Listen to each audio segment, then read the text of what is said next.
Hello to all students.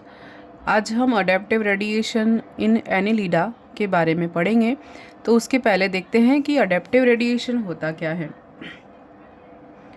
Adaptive radiation या इसको हम मैक्रो इवोल्यूशन भी कहते हैं कि जब सजीवों में जब विकास होता है या उनमें जब क्रमिक रूपांतरण होता है तो जीवों में विविधता स्थापित होती है।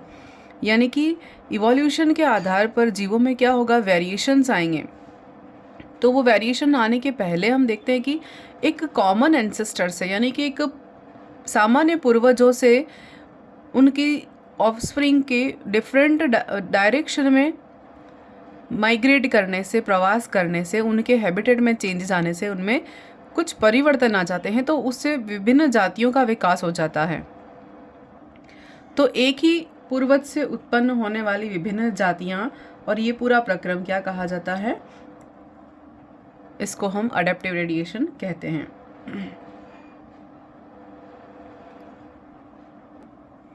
यानी हम कहें तो विकास की वो प्रोसेस या इवोल्यूशन या डेवलपमेंट की वो प्रोसेस जिसमें कि पॉपुलेशन के जेनेटिक डाइवर्जन के द्वारा या उनके डाइवर्ट हो जाने के द्वारा, हम कहें कि उनके डिफरेंट डायरेक्शन में मूव कर जाने के कारण उनमें बहुत सारे नए नए अडेप्टेशंस डेवलप हो जाते हैं अकॉर्डिंग टू देयर एनवायरनमेंट, और उनमें नए जीवों की उत्पत्ति होती है, नए जीवों का उद्भव होता है, नए प्राणी बनते हैं।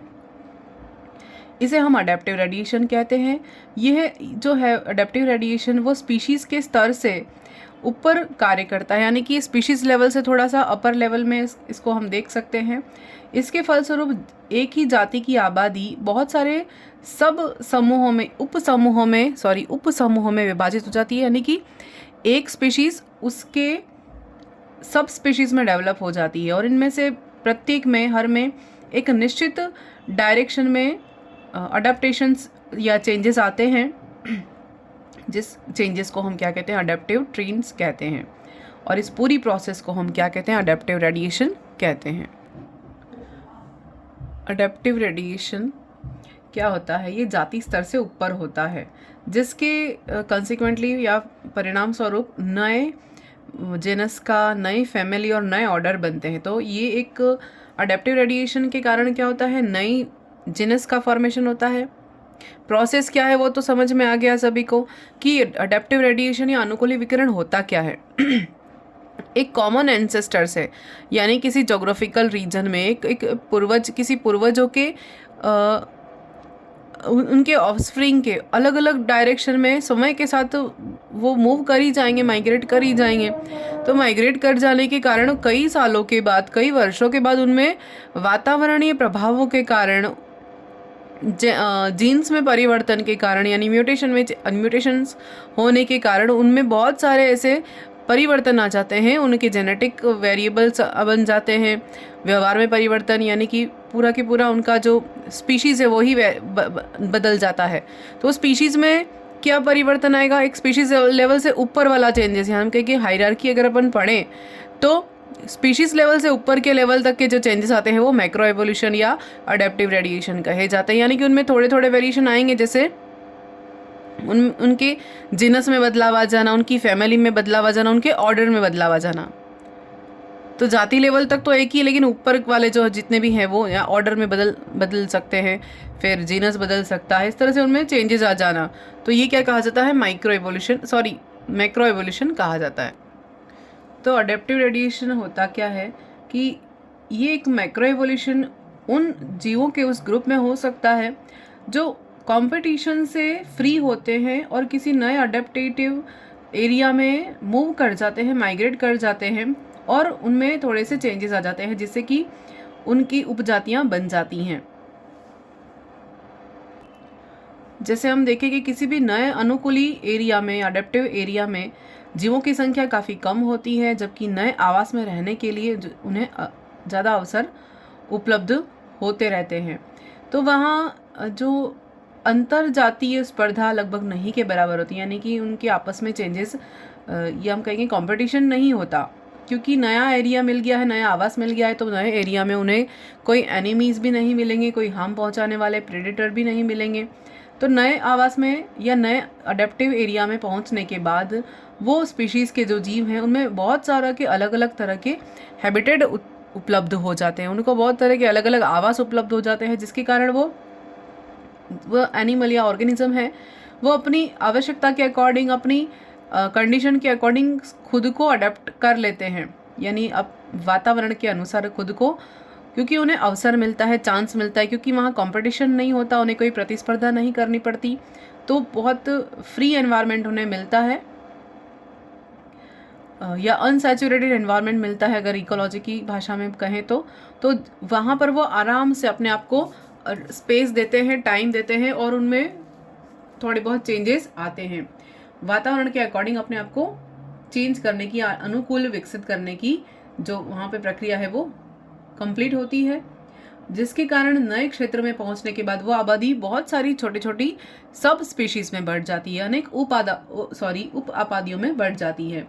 और हर उप आबादी या सब स्पीशीज में बहुत सारे म्यूटेशन हो जाने से, अगर वातावरणीय परिवर्तन हो रहे हैं तो म्यूटेशंस भी होंगे, और म्यूटेशन हो जाने से क्या होगा, वो फ्री रूप से या फ्रीली क्या करेंगे, अलग अलग डायरेक्शंस में माइग्रेट कर जाएंगे, मूव कर जाएंगे, जिसके कारण बहुत सारी डिफरेंट एनवायरमेंटल कंडीशन के कारण, नेचुरल सिलेक्शन के कारण इनमें अलग अलग डायरेक्शन में अडेप्टिव रेडिएशन होते हैं, यानी कि डायरेक्शन का मूव कर जाना, एक से केंद्र से बाहर जाना। सीधी सी भाषा में अगर कहें तो केंद्र से बाहर की ओर मूव करना और अपनी जातियों को उपजातियों में बांट लेना, कॉमन पूर्वज से, सामान्य पूर्वज से अनेक उपजातियों का बन जाना, तो ये क्या कहा जाता है, अडेप्टिव रेडिएशन कहा जाता है। अब हमें किस में देखना है, हमें एनिलिडा में देखना है। उदाहरण और देख लेते हैं कि ये दिया किसने, H.F. ऑसबर्न ने 1898 में दिया।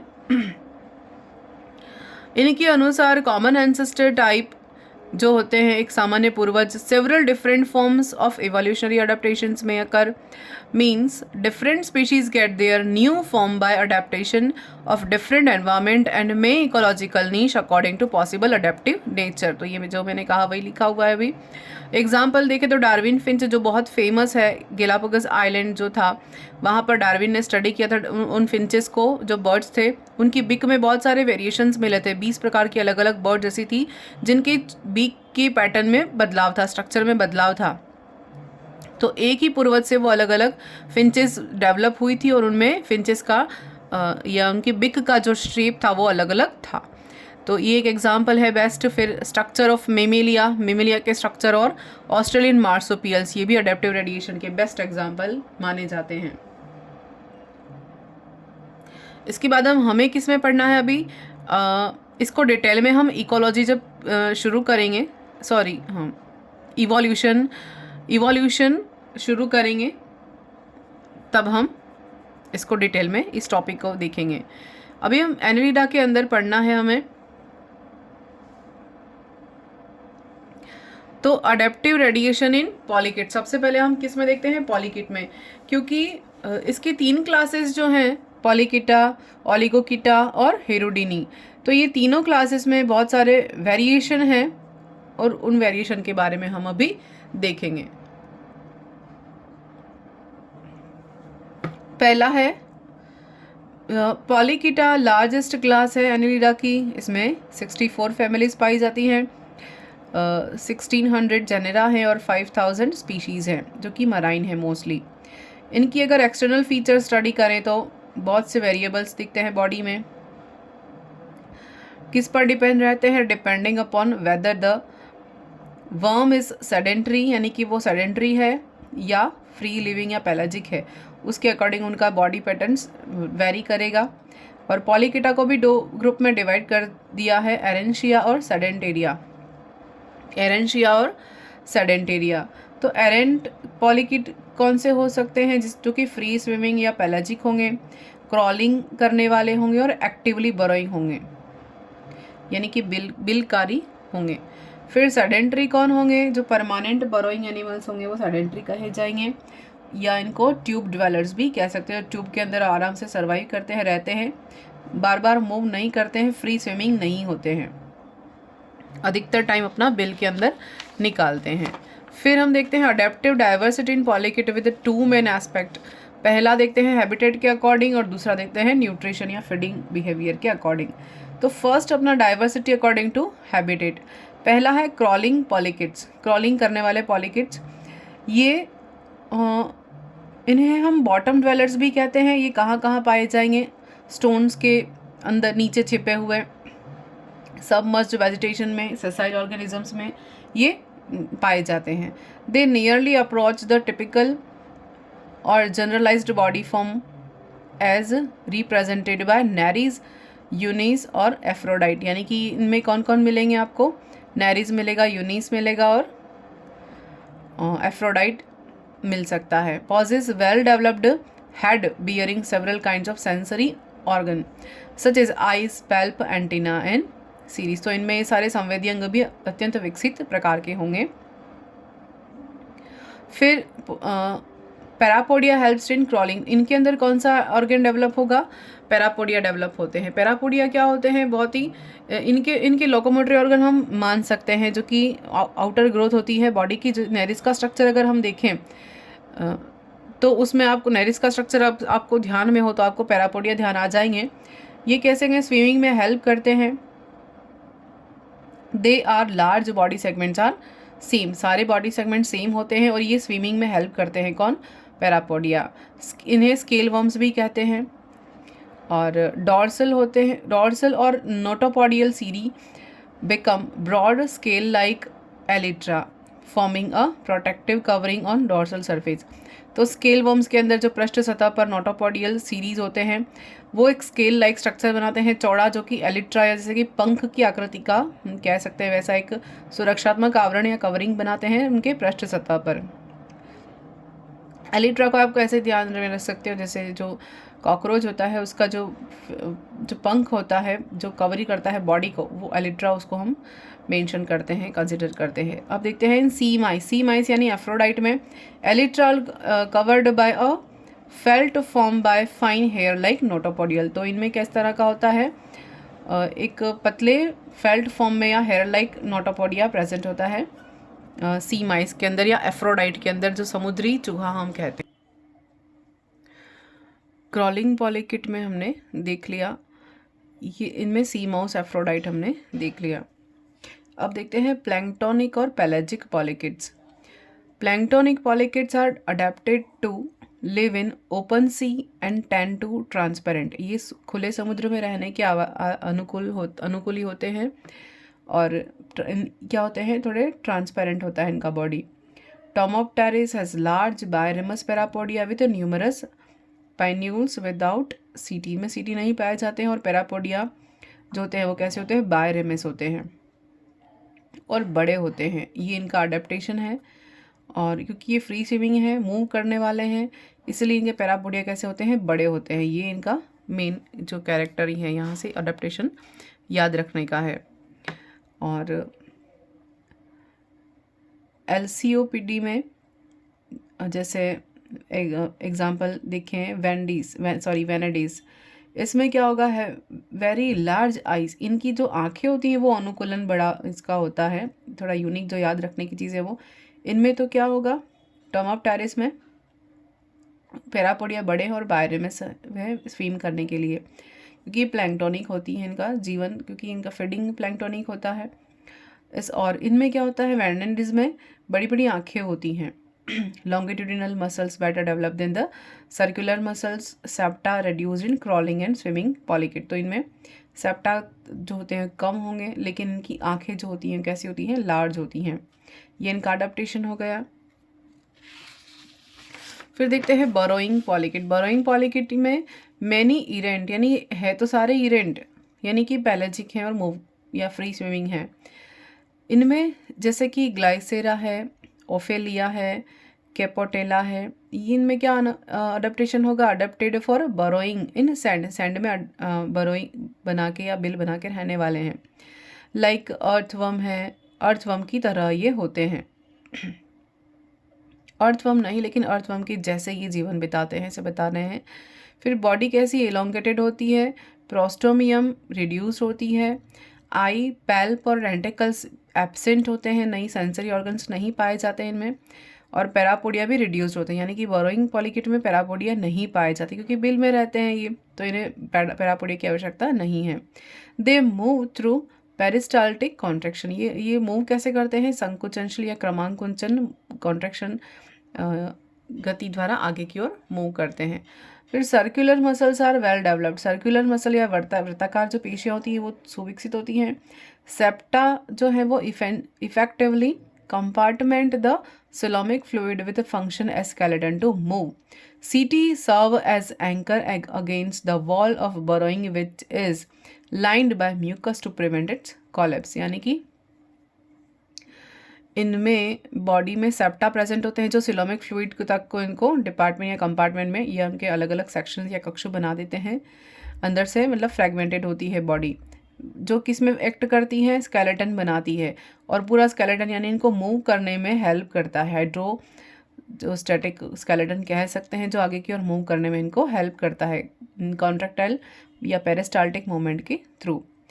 और ये अपने बिल के चारों ओर एक म्यूकस का सिक्रेशन कर देते हैं, म्यूकस से लाइन कर देते हैं जिससे कि उनका जो बिल है वो कोलैप्स ना हो, डिस्ट्रॉय ना हो, ढह ना जाए, उसके लिए अपने म्यूकस से पूरे बिल के अंदर से और आस्तरित इस तरह से प्लास्टर की तरह उनको फिट कर देते, प्लास्टर कर देते अंदर से।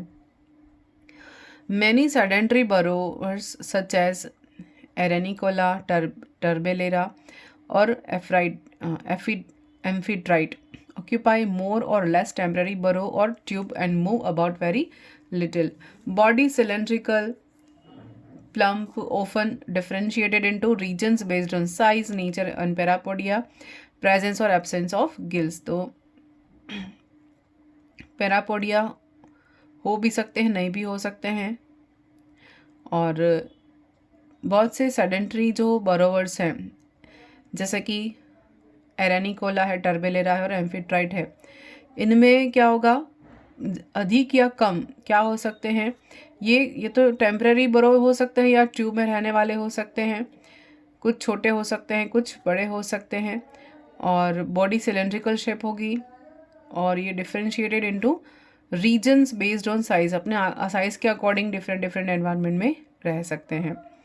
फिर ट्यूबिकॉलस या ट्यूब ड्वेल्स पॉलीकिट, यानी ट्यूब में रहने वाले पॉलीकिट, ये कैसे होंगे, a tube well polychaetes, a tube dwell habit has developed in many families of polychaete errant as well as the sedentary, यानी दोनों में इस तरह के अनुकूलन पाए जाएंगे ट्यूब में रहने वाले, किसमें, एरेंट में और सेडेंट्री में।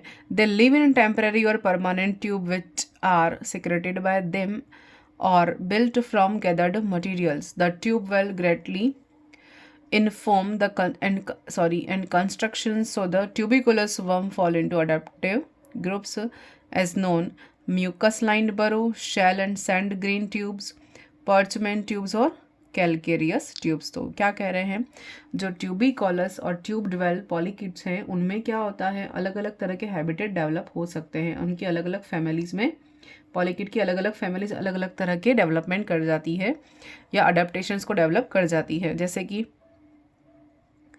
ये टेम्पररी भी हो सकते हैं और परमानेंट ट्यूब ड्वेल भी हो सकते हैं, और ये अपने बॉडी के सिक्रेशन से क्या बनाते हैं या आसपास की जो मटेरियल है उसको इकट्ठा करके क्या बनाते हैं, ट्यूब बनाते हैं। ट्यूब को लाइन कर देंगे अपने म्यूकस के थ्रू और उसके अंदर उसके अंदर रहते हैं। ट्यूबिकुलस वर्म फॉल इनटू अडेप्टिव, तो इनको हम ये आराम से बिल बना के रहते हैं, कुछ टेम्पररी होते हैं, कुछ परमानेंट होते हैं, और आसपास के मटेरियल को इकट्ठा करके ये बिल बनाते हैं और म्यूकस से लाइन कर देते हैं। अब इनमें भी वेरिएशन है, अडेप्टेशन है, अलग अलग ग्रुप्स में डिवाइड है। जैसे कि म्यूकस लाइंड बरो के टाइप्स हैं, किस किस तरह से ये क्या करेंगे, अपने ट्यूब बनाएंगे या अपनी जो रहने की जगह है, बिल है, वो बनाएंगे म्यूकस के थ्रू लाइन करके या आस्तरित करके, शेल से बनाएंगे या सैंड ग्रेन से ट्यूब बनाएंगे, पर्चमेंट से बना सकते हैं ट्यूब्स, और कैलकेरियस ट्यूब इनकी हो सकती है। इन चारों के टाइप अपन देखते हैं। सबसे पहले है mucus lined burrow. Some errant polychaetes such as Eunice and Perinereis excavate mucus line burrow और tube in sand and mud. ये क्या करेंगे, सैंड और मड के चारों ओर बिल तो बना देंगे और उसके चारों ओर म्यूकस से लाइन कर देंगे, अस्तर कर देंगे या प्लास्टर कर देंगे। They are similar to crawling polychaete. ये क्रॉलिंग पॉलीकेट में भी देखा था वैसा होता है। हैविंग वेल डेवलप्ड, इनमें वेल डेवलप्ड म्यूकस लाइन जो कैरेक्टर है वो पाया जाता है। प्रोस्टोमियल सेंस ऑर्गन्स एंड पैरापोडिया, इनमें जो प्रोस्टोमियल सेंस ऑर्गन्स हैं और पैरापोडिया भी वेल डेवलप होते हैं। कार्निवोर्स वर्म आर प्रेडेशियस, ये कैसे होते हैं, ये वर्म्स कैसे हैं, प्रेडेशियस यानी कार्निवोर्स होते हैं। They extinct from the opening of tube of two साइज पासिंग, यानी कि उनके बिल के पास ही, बिल में तो आराम से रहते हैं लेकिन बिल के पास से अगर कोई इनका शिकार जा रहा है तो उसको बाहर, ओपनिंग से बाहर आकर ये अपने शिकार को तुरंत ये कैच कर लेते हैं। फिर है shell and sand grain tubes. Tubes are usually straight, ये कैसी होती हैं, इस वाली शेल या सैंड से बनी हुई ट्यूब कैसी होती है, यानी उनका जो घर है वो कैसा हो सकता है, स्ट्रेट हो सकता है और प्लांटेड वर्टिकल इन सैंड और mud and composed of sand grains और shell piece cemented help to of mucus, यानी म्यूकस की सहायता से ही करते हैं। जो भी जो शेल के पीसेस हैं, सैंड ग्रेन्स के पीस हैं, उनको आपस में चिपका के और एक बिल, एक स्ट्रॉन्ग बिल बना देंगे और जिसके अंदर वो आसानी से रह सकते हैं। विच अपीयर लाइक ओवरलैपिंग टाइल्स, यानी कि टाइल्स होते हैं उस तरह से इनका स्ट्रक्चर दिखा देता है, जैसा कि ये जो है अलग अलग टाइल्स को जोड़कर मिट्टी के कणों को मिलाकर ये म्यूकस से चिपका देते हैं और अपना बिल बना देते हैं। ये किस में देखा जाता है, इसे ओवेनिया में देखा जाता है। ये इसे डायग्राम यहाँ है। Carries it's tube and use it's chimney like screw, तो ये जो है इस तरह से इनका ओपनिंग होती है, चिमनी की तरह बाहर ओपन होता है जहाँ से ही बाहर की ओर निकल सकते हैं। फिर डायोप्टेरा ट्यूब, ये क्या होता है, project like funnel shaped chimney camouflaged with beads of shell seed and other debris, यानी क्या करेंगे, ये कचरे के साथ भी, कचरे को मिलाकर या उनके सराउंडिंग्स के साथ मेल खाने वाले जो शेल हैं उनको लेकर ये क्या करेंगे, चिपका देंगे आपस में और अपना बिल बनाएंगे। कौन, डायोप्टेरा जो है वो अपनी ट्यूब इस तरह से बनाएंगे, इसलिए इनको डायोप्टेरा ट्यूब कहेंगे। फिर बैम्बू वर्म्स क्या करते हैं, सैंड ग्रेन्स ट्यूब अकर इन इंटरटाइडल जोन्स में क्या करेंगे, सैंड ग्रेन्स से ट्यूब्स फॉर्मेशन करेंगे। कौन, बैम्बू वर्म्स। फिर ये अलग अलग तरह से करेंगे। पहला तो है पर्चमेंट ट्यूब्स, फिर कैलकेरियस ट्यूब्स। ये इसके बाद थर्ड अपना आता है पर्चमेंट ट्यूब्स ऑफ कीटोप्टेरस, यानी कीटोप्टेरस का बिल कैसा होता है, ये इससे आप परिचित होंगे, आपने लेबोरेटरी के अंदर इसको स्पेसिमेन के फॉर्म में देखा भी होगा।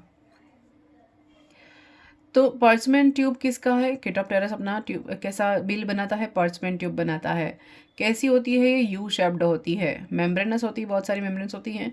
70 सेंटीमीटर लॉन्ग होगा, 2.5 सेंटीमीटर डायमीटर होगा उसकी बिल का। सम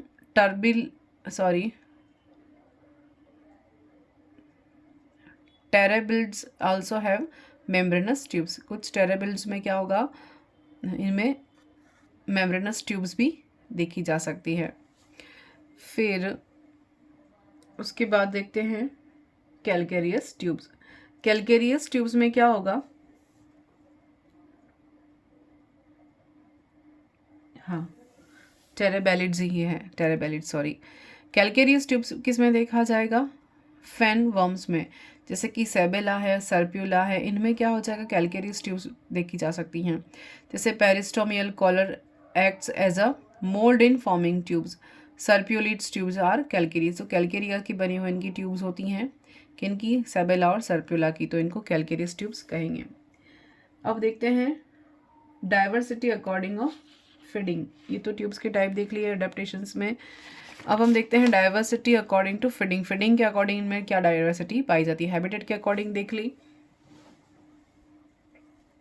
Polychaete have exploited a wide range of feeding niches modifications directly related with the evolution of different method of feeding, यानी पॉलीकिट में बहुत सारे वेरिएशंस हैं कैसे उनकी फीडिंग के बेस पर, निशेस यानी आवास के बेस पर, मॉडिफिकेशंस रूपांतरण के आधार पर, जो कि उनके इवोल्यूशन का आधार बनाते हैं। तो उस तरह से बहुत सारे ये चेंजेस इनमें देखने को मिलते हैं। फीडिंग मेथड्स भी बहुत डिफरेंट टाइप्स के वेरी करते हैं। पहला देखते हैं कार्निवोर्स। कार्निवोर्स या रेप्टोरियल फीडर्स जो होते हैं वो कौन, उनमें क्या क्या अडेप्टेशन है देखते हैं। सबसे पहले मोस्ट कार्निवोर्स लाइक ग्लाइसेरा है, फिर फाइलोडोसी है, फाइलोड्स हैं।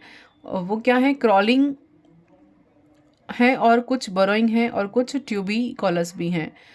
और and all pelagic polychaetes are carnivores. जितने भी पेलाजिक है वो तो कार्निवोर्स होंगे, क्योंकि फीडर उनको फीड घूम कर खाना पड़ेगा। और ग्लाइसेरा हैं, ये सभी कैसे हैं, कार्निवोर्स हैं। They feed on invertebrates including other polychaetes. ये किस पर फीड करेंगे, इनवर्टिब्रेट्स पर और अदर वर्टिब्रेट्स पर भी ये फीड कर लेते हैं। फिर ये देखते हैं हम, यहाँ पर हो गया था ग्लाइसेरा है, फिलोडोस है, ये सारे क्रॉलिंग हैं जो कार्निवोर्स हैं। ये बरोइंग भी हो सकते हैं, ट्यूबिकुलस भी हो सकते हैं और पेलाजिक भी हो सकते हैं, बट कार्निवोर्स होंगे। फिर these are captured by means of an eversible pharynx और प्रोबोसिस। ये क्या करेंगे, जैसे नैरीज में अपन ने बहुत इंपॉर्टेंट है और यूनिक भी है। क्या करते हैं, मैंने पहले भी इसको बताया था कि नैरीज में क्या होता है, फेरिंग्स आउटर एनवायरनमेंट में या बाहर की ओर क्या होती है, ये प्रोट्रूसिबल होती है। जो फेरिंग्स के थ्रू ये अपने फूड को कैप्चर कर लेते हैं नैरीज और खाना अपने अंदर की ओर लेते हैं। Is armed with a single pair of chitinous जो, यानी कि जिनके फेरिंग्स में काइटिनस जोस प्रेजेंट होते हैं, जो क्या करेंगे अपने, या साइलस में तो सिंगल टूथ होता है, इनमें काइटिनस जो प्रेजेंट होते हैं फेरिंग्स के अंदर, इसमें नैरीज में और नेफ्थीज में। तो ये अपने फूड को इस तरह से कैप्चर करते हैं। फिर ग्लाइसेरा में क्या होता है, have a long tubular and retractile proboscis bearing 4 teeth. Glycera में 4 टीथ होते हैं, होते तो काइटिनस ही हैं, सारे के सारे ओरिजिनल नहीं होते हैं, लेकिन इनमें लॉन्ग और ट्यूबुलर रिट्रैक्टाइल प्रोबोसिस प्रेजेंट होती है। इसमें 4 टीथ बियर करता है ये। सम आर हर्बीवोर्स लाइक जो bearing errant polychaetes nereids and feed on algae. कुछ हर्बीवोर्स भी होते हैं जो एल्गी पर फीड करते हैं, एरेंट पॉलीकेट्स, ठीक है। अब है sand and mud detritus feeders. They feed on bacteria. ये किस पर फीड करेंगे, बैक्टीरिया पर। डाइटम्स में यानी जो डिट्राइटस फूड है उस पर ये फीड कर सकते हैं। अदर माइक्रोब्स हैं, फिर डेड ऑर्गेनिक मैटर है, उस पर ये फीड करेंगे। Many Pulicat specially sedentary species जो स्थायीबद्ध होते हैं वो इस पर फीड करेंगे। Relay on this detritus on off sand. अब ये 2 तरह से हो सकते हैं, डायरेक्ट डिपॉजिट फीडर्स और indirect deposit feeders. Direct deposit feeders में कौन आएंगे, जितने बरोइंग हैं और ट्यूब डिवेलर्स हैं, जैसे कि ओफेलिड्स हैं और कैपेटिलेट्स हैं, ये सारे डायरेक्ट डिपॉजिट फीडर में आएंगे। इनडायरेक्ट डिपॉजिट फीडर्स कौन है, लैक प्रोबोसिस, इनमें प्रोबोसिस नहीं होता। They use a highly extensile ciliated grooves tentacles secreting mucus. अब इनमें क्या होता है, इनमें प्रोबोसिस का अभाव होता है और ये अपना क्या यूज़ करते हैं, टेंटिकल्स यूज़ करते हैं जो सिलिएटेड होते हैं, हाई डेवलप्ड होते हैं, और सिक्रेटेड म्यूकस और म्यूकस का स्राव करते हैं, जैसे कि एम्फिट्राइट है, टेरेबेला है और ओवेनिया है। ये इनडायरेक्ट डिपॉजिट फीडर्स होते हैं, इनमें प्रोबोसिस नहीं पाया जाता। फिर फिल्टर फीडर कौन होते हैं, जो सेलेक्ट करके खाते हैं, जैसे many sedentary tubicolous polychaetes are filter feeder like Sabella, Serpula and Owenia. Indirect deposit feeders proboscis is lacking, यानी इनडायरेक्ट डिपॉजिट फीडर्स में क्या होता है, प्रोबोसिस नहीं होती है। कीटोप्टेरस लिव इन, लेकिन और फिल्टर फीडर में क्या है,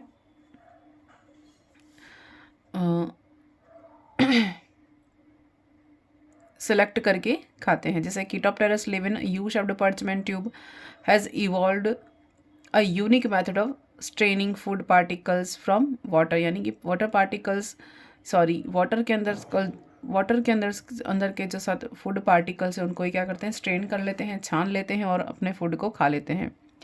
नोटोपोडिया ऑफ 14th to 16th यानी जितने सेगमेंट्स होते हैं वो किस में मूव कर जाते हैं, किस में मॉडिफाई हो जाते हैं, फेन्स में मॉडिफाई हो जाते हैं।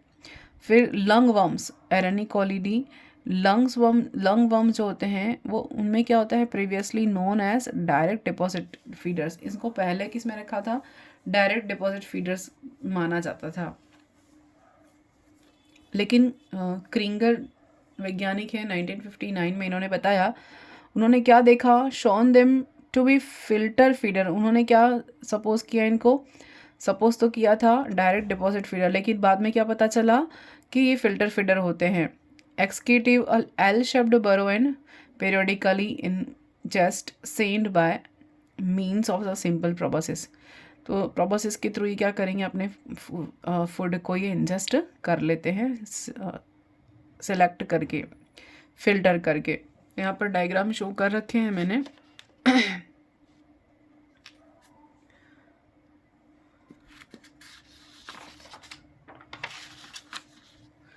ये एरेनिकोला के अंदर ये एनिमल है, बरो के अंदर ये आराम से रहता है, और ये जिस जो भी फूड मटेरियल यहाँ से जो आ रहा है वाटर करंट के थ्रू ये स्वेलो कर सकता है। यहाँ पर ही कीटोप्टेरस है। कीटोप्टेरस में अभी हमने देखा यू शेप्ड इसका बील होता है, और फिल्टर फीडर होते हैं, ये कॉलर है, सीरीज़ हैं, पैरापोडिया भी होते हैं इनमें, इस तरह से रहता है। और यहाँ पर ये ग्लाइसेरा में, ग्लाइसेरा का हेड है और ये इंटीरियर पार्ट है, ये प्रोबोसिस को आगे की ओर निकालते हैं, सॉरी फेरिंग्स को आगे की ओर निकालते हैं प्रोबोसिस के फॉर्म में। और पर ये 4 दांत लगे होते हैं इसके ऊपर, और फेरिंग्स बाहर की ओर निकलती हैं इनकी। और ये डायोप्टेरा के अंदर देख सकते हैं आप, टेंटिकल्स प्रेजेंट होते हैं। ये डायग्राम इसके बना रखे हैं मैंने। अब देखते हैं अडेप्टिव रेडिएशन इन ओलिगोकीटा। ओलिगोकीटा यानी कि जो अर्थवर्म हम देखते हैं जो ओलिगोकीटा क्लास बिलोंग करता है। हैबिटेट यानी आवास देखते हैं, एक्वेटिक ओलिगोकीट यानी कि जो जलीय ओलिगोकीटा हैं, are small and live in fresh water habitats. ये कहाँ रहेंगे, फ्रेश वाटर में रहने के लिए अनुकूलित हैं। Exception only Tubificidae inhabit the bottom. ये सिर्फ कहाँ रहते हैं, ट्यूबीफेसिडी जो है उस ऑर्डर के जो ऑर्गेनिज्म है वो बॉटम में रहते हैं। In general aquatic form possess longevity, यानी कि जलीय जीव हैं उनमें सिटीज़ होते हैं वो लंबे होंगे। फ्री लिविंग स्पीशीज़ क्रॉल करेंगे about the submerged plants and other objects, इन पर ये मूव करेंगे, स्वतंत्र प्लावी जो है वो। फिर मोस्ट स्पीशीज़ बरो इन मड, अधिकतर तो मड में मिलेंगे, एंड डेब्रिस यानी कूड़े कचरे में मिलेंगे, जो ढेर होता है उसमें मिलेंगे। Terrestrial oligochaetes like earthworm are usually larger and all burrowers found in soil, ये मिट्टी में मिलते हैं। In leaf mould under stores and logs, यानी लकड़ी के गट्ठों के नीचे मिट्टी में सब जगह ये मिलेंगे, टेरेस्ट्रियल ओलिगोकीट्स यानी अर्थवर्म। फिर न्यूट्रिशन के बेस पर देखें तो स्मॉल एक्वेटिक स्पीशीज़ आर रैप्टोरियल, ये तो रैप्टोरियल होंगे, छोटे जो है वो किस पर प्रे करेंगे, prey upon cladocerans and other aquatic invertebrates पर ये फीड करेंगे। By sucking action of pharynx, pharynx से ये सक कर लेंगे अपने खाने को, जैसे कीटोगैस्टर डायफेंस है। Most oligochaete aquatic terrestrial are scavengers, अधिकतर कौन होते हैं, स्कैवेंजर्स होते हैं। Feed on dead organic matter, जैसे कि अर्थवर्म होता ही है। Some have parasitism family, parasitism family, यानी कि कौन ये कैसे हैं, परजीवी होते हैं, जैसे कि ब्रैंकियोब्डेलिडा है, इनके सारे मेंबर्स जो हैं वो क्या करेंगे, परजीवी अनुकूलन होता है, क्रेफिश पर ये परजीवी होते हैं।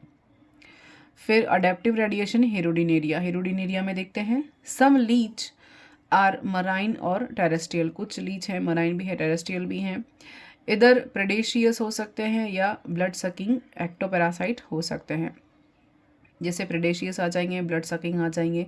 इनमें भी आपको पैटर्न मिलेंगे, प्रोबोसिडेट और नॉन प्रोबोसाइडेट यानी जॉ लीचेस होते हैं।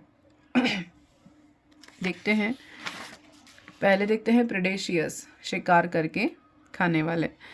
Family Erpobdellidae contain the greatest number of predaceous leeches. Pharynx non protrusible होता है इनमें, और जॉस टीथ आर एब्सेंट, इसमें जॉ और टीथ नहीं प्रेजेंट होते हैं। Feed on small vertebrates as worms, snails, insect larva, छोटे छोटे जो प्रेडेटर उन पे ये फीड करते हैं। फिर एम्फीबोलस सच एज हिमोप्सिस है या हिमोपेस है। फिर belonging to the blood sucking family Hirudinidae, ये हिरोडिनी जो ब्लड सकिंग फैमिली उससे बिलोंग करता है, Haemopis. They are carnivore scavengers, lives in soil beneath the stones, teeth are too small to pierce the skin to suck blood, यानी blood suck करने के लिए इनमें क्या होता है, टीथ प्रेजेंट होते हैं, जो कि खुद तो कहाँ रहते हैं, सॉइल के अंदर रहेंगे, स्टोन्स के नीचे रहेंगे, और ये किसी भी अपने प्रेडेटर को पकड़ेंगे और वो क्या करेंगे, उनमें स्कैवेंजर्स होते हैं, उनसे ये ब्लड सक कर लेते हैं स्किन को भेद कर। They can not eat all they can eat all kind of protein, यानी जो भी प्रोटीन मटेरियल उन्हें मिलेगा, जहाँ से भी प्रोटीन मिलेगा वो वहाँ पर उस पर फीड करेंगे। प्रेडेशियस ब्लड सक भी कर सकते हैं और डायरेक्टली भी ये फीड कर सकते हैं, लेकिन इनमें फेरिंग्स प्रोट्रूसिबल नहीं होती, यानी बाहर की ओर नहीं आती है। फिर ब्लड सकिंग लीचेस कौन होंगे, इनको सैंगिवोरस भी कहते हैं। इनको भी हमने ग्रुप्स में बांट दिया है, 2 ग्रुप में। पहला है प्रोबोसिडेट लीचेस और नॉन प्रोबोसिडेट लीचेस। इसमें जौ नहीं होंगे, इसमें जौ प्रेजेंट होते हैं। They possess a strong eversible muscular proboscis, इनमें प्रोबोसिस प्रेजेंट होगा, muscular and lack jaws, teeth और जॉस नहीं होते हैं। एक्केंथोडेलिडा ऑर्डर से बिलोंग करने वाले जो भी लीचेस हैं, when feeding the proboscis is protruded out of their mouth and forced into host body, तो it may be on enzymatic action. तो ये क्या करेंगे, इनमें प्रोबोसिस पाया जाता है जो कि प्रोट्रूसिबल होता है, बाहर की ओर आता है, और ये अपने प्रेडेटर के ऊपर स्टिक कर जाएंगे और एंजाइमेटिक एक्शन के थ्रू उनकी बॉडी में से ब्लड को सक करेंगे। किस पर एक्ट कर सकते हैं ये, अटैक कर सकते हैं इनवर्टिब्रेट्स पर ये अटैक करके उन ब्लड सक कर लेते हैं, जैसे कि लीच हम सभी कॉमन है, ये जानते ही हैं। होस्ट बॉडी के ऊपर ये अपना जो प्रोबोसिस है वो फेंकेंगे इस तरह से और ब्लड को सक कर लेंगे। नॉन प्रोबोसिडेट या जॉ लीचेस, इनमें क्या होगा,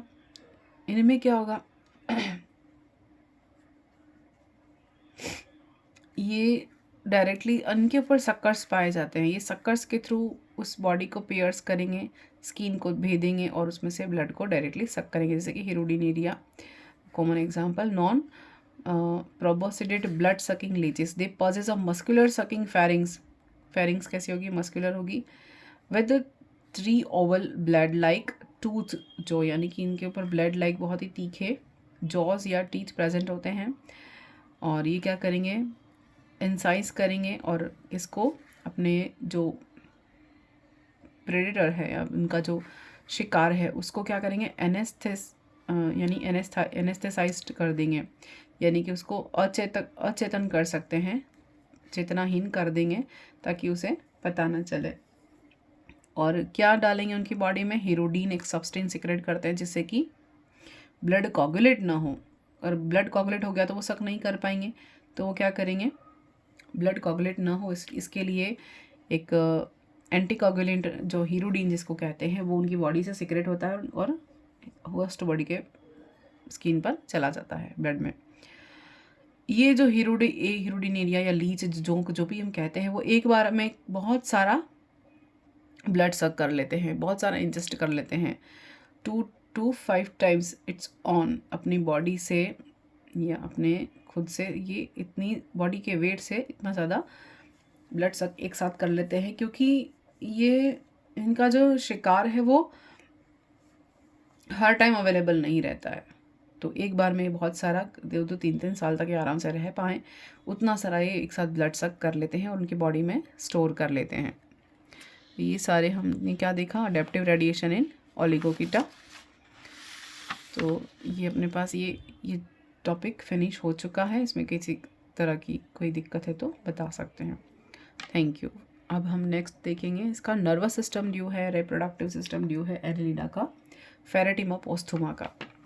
थैंक यू।